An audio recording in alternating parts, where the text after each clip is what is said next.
Howdy, this is Mackenzie Franklin from SideGameLLC here in Colorado Springs, Colorado. Today we're going to be taking a look at how to organize Tehkenu. Let's go ahead and open it up. First off, as you can see, we've got a wheel here. This is just going to be loosely put on the top here, as well as 4 different bags for the different player pieces. Now, these are really nice. You can just throw them to a player, and they're ready to go to set up their board. Really good. Next thing we've got are these 2 black bags. Now, one comes in the game, and this is going to be used to store the dice in the game. Another bag I added because as you play this game, you're going to be putting these pillar tiles out on the board. Now, instead of just making a stack every time and shuffling them up, if you put them in a draw bag, it reduces that setup time. So I recommend you find one of these small little bags for these pieces here. So really nice, a great randomized pull bag there. Up next, we're going to have your randomized setup tiles for the god powers, as well as the tokens to signify when your 4 turns are over, your 4 rounds are over. You've got all the solo components in this little bag here. Draped on the top here, we've got the Obelisk. A friend of mine painted this. Pretty cool, huh? On the right side here, in a simple plastic bag, we've got the cards all sleeved up and ready to go. Very easy to just open up and lay out on the table appropriately. So all those tech cards and whatnot. Awesome.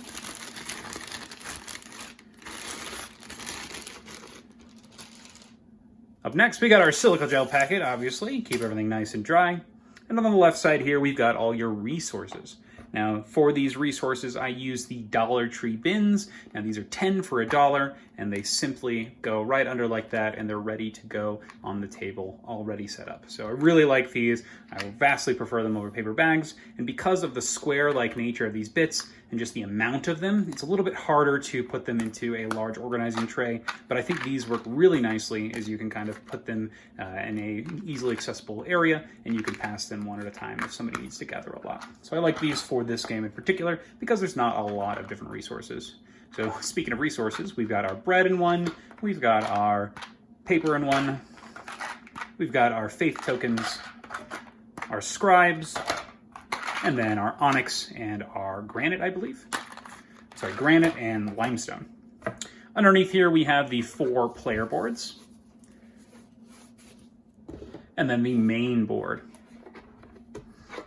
And underneath the main board, you have your rulebook, as well as reference cards underneath that. Reference cards we hardly use. I don't find they're that helpful, so I just kind of leave them on the bottom here, drape that rulebook on top, and then put the board there.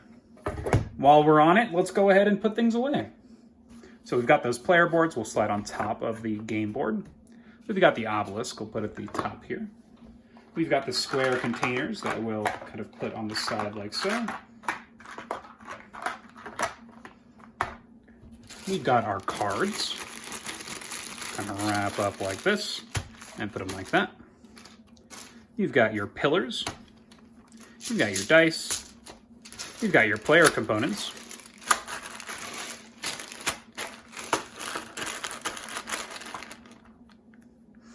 you've got your wheel, you've got your solo tokens, your randomization of god powers, and a silica gel packet.